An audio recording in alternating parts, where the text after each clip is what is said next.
pessoal, prontos para mais uma aula? Então vem comigo, hoje nós vamos falar sobre o sistema esquelético e o sistema muscular. Eles vão caminhar juntos, literalmente, porque nós vamos ver o seguinte: o nosso sistema esquelético, ou o que a gente chama de tecido ósseo, ele é formado por células especializadas que vão se unir para dar sustentação ao nosso corpo. Então, o tecido ósseo, ele além de dar sustentação para o nosso corpo, ele também vai proteger os nossos órgãos internos. Então, a nossa caixa torácica é feita, né, pelos ossos, que a gente vai chamar de costelas, e aqui dentro nós vamos ter os órgãos vitais. Então, por que nós temos essa proteção? Para que, se a gente porventura vier sofrer algum tipo de pancada, alguma coisa, primeiro esses ossos vão absorver esse impacto e não vão deixar que chegue até os nossos órgãos. Esse tecido ósseo, ele tem uma particularidade, uma peculiaridade, é que as células, elas são rígidas, elas são formadas principalmente de quê? De cálcio, que vai formar a matriz óssea. Então, esses ossos, eles têm que ter essa rigidez. Para quê? Para a gente justamente conseguir nos manter de pé. Só que ao contrário do que a gente pensa, não são os ossos que fazem os movimentos.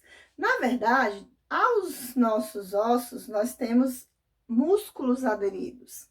Então, nós temos músculos aderidos aos ossos e os músculos, sim, que fazem toda essa movimentação. Só que também, para que os músculos consigam realizar movimentos, né, os ossos, eles precisam ter articulações, ou seja, as junções entre um osso e outro. Então, olha, se eu consigo mexer as mãos é porque eu tenho as articulações unindo os ossos.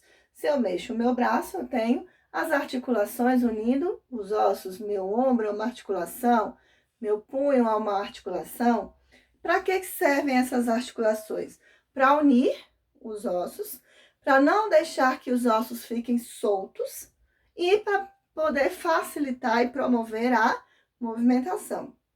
Nas articulações, geralmente, nós temos as cartilagens e os ligamentos. Essas cartilagens, elas são feitas de um material flexível. Ó, eles são rígidos, têm certa rigidez, mas eles têm flexibilidade, ou seja, eles permitem com que aconteça os movimentos. Mas por que eu tenho essas articulações e tenho essas cartilagens? Porque o osso, ele vai ficar o tempo todo de encontro com o outro. Ele fica batendo um no outro. Como os ossos são rígidos, o que aconteceria se ele ficasse batendo o tempo todo um no outro? Ele iria quebrar, ele iria rachar. Como essa articulação, essa cartilagem, ela tem essa flexibilidade, o que ela faz? Ela absorve o impacto e ela não deixa que um osso fique batendo no outro constantemente, com isso venha a se quebrar ou a ter rachaduras. Só que nós temos três tipos de articulações. As articulações que nós chamamos de imóveis, que nós conseguimos realmente fazer o movimento. As articulações semi-imóveis, ó, quando a gente mexe na coluna, nós mexemos pouco, não é como nós mexemos com o nosso braço, por exemplo, né? Então, são as articulações semi-imóveis. E nós temos as articulações que não se movem, são imóveis. Por exemplo, são as articulações do crânio. Nosso crânio é formado por várias plaquinhas de ossos. E essas plaquinhas, elas se encontram, né? E aí tem aquela fissura, ou seja, a linhazinha de encontro entre um osso e outro.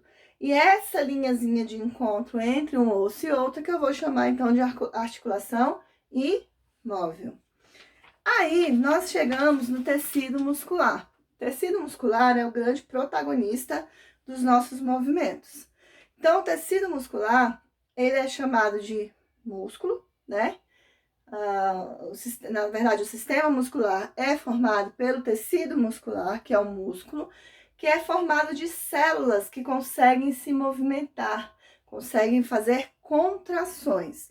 E aí, existem aqueles músculos que são de contração voluntária, ou seja, quando eu quero, eu movimento, e existem aqueles músculos que são de contração involuntária, por exemplo, o músculo cardíaco.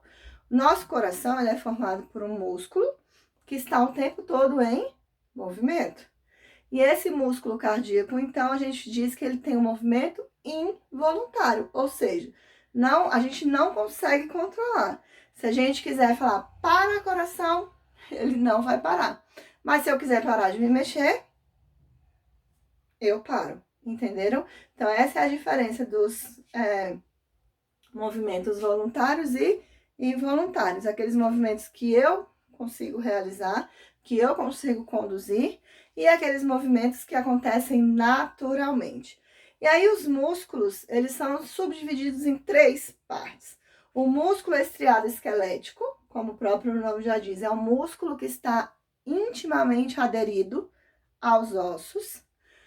O músculo estriado cardíaco, que é apenas, só tem no nosso coração músculo estriado cardíaco, a gente não vai encontrar esse tipo de músculo em nenhuma outra parte do nosso corpo.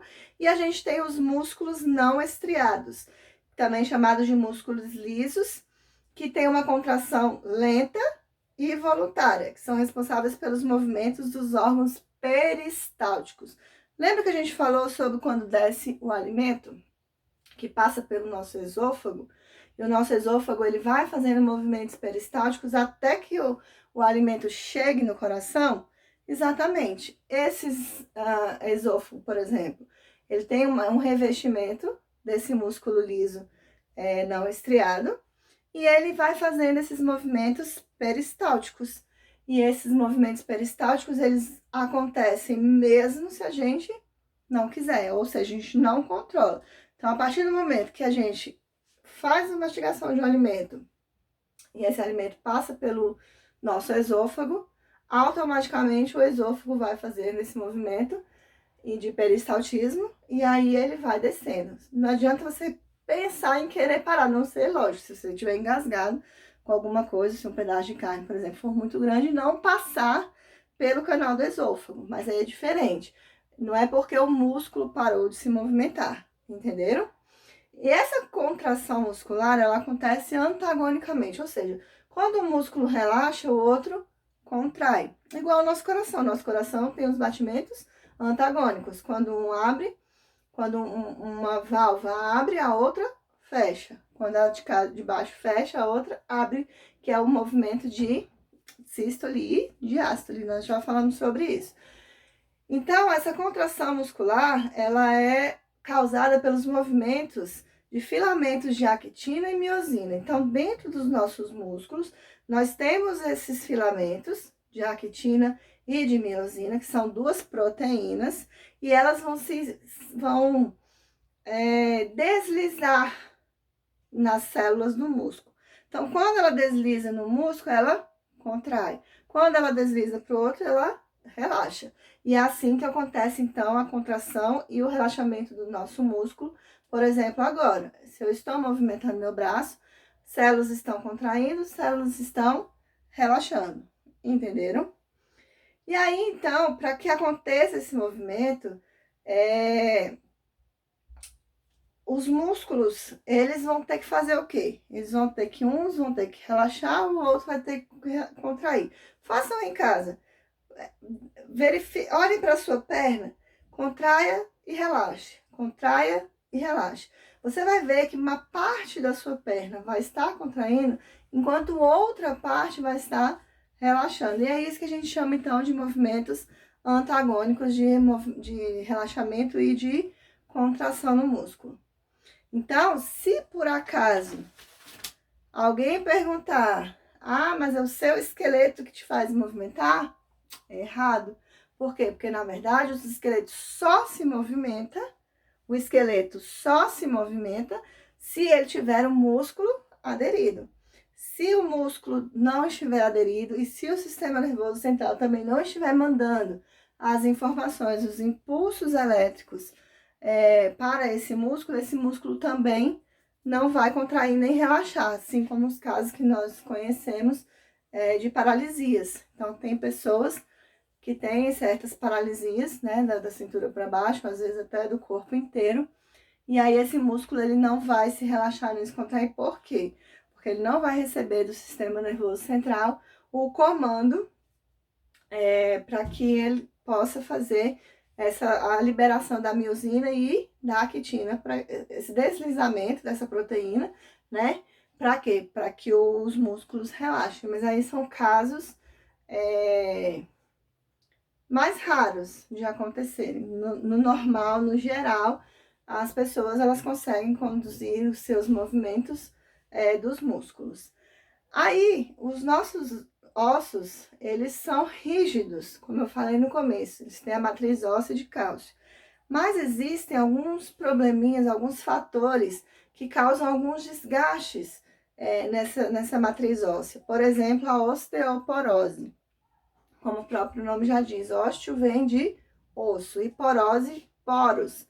Então, quando a matriz óssea começa a se desgastar, o que acontece? Esses ossos vão ficar cheios de furinhos, ou seja, vão ficar cheios de poros, e aí vai fazer com que o osso fique frágil.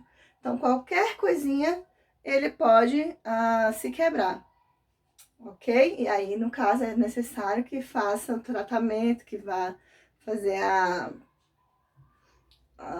colocar o gesso, enfim, fazer todo o tratamento para que aquele osso volte e retorne ao local. Só que uma vez com osteoporose, tem que tratar sempre. A pessoa vai ter que tratar sempre, vai ter que sempre estar tomando medicamentos para repor esse cálcio do osso, para deixar esse osso mais firme. Com isso, a pessoa precisa ter mais alguns cuidados durante a sua vida. Ok? Então, até a próxima!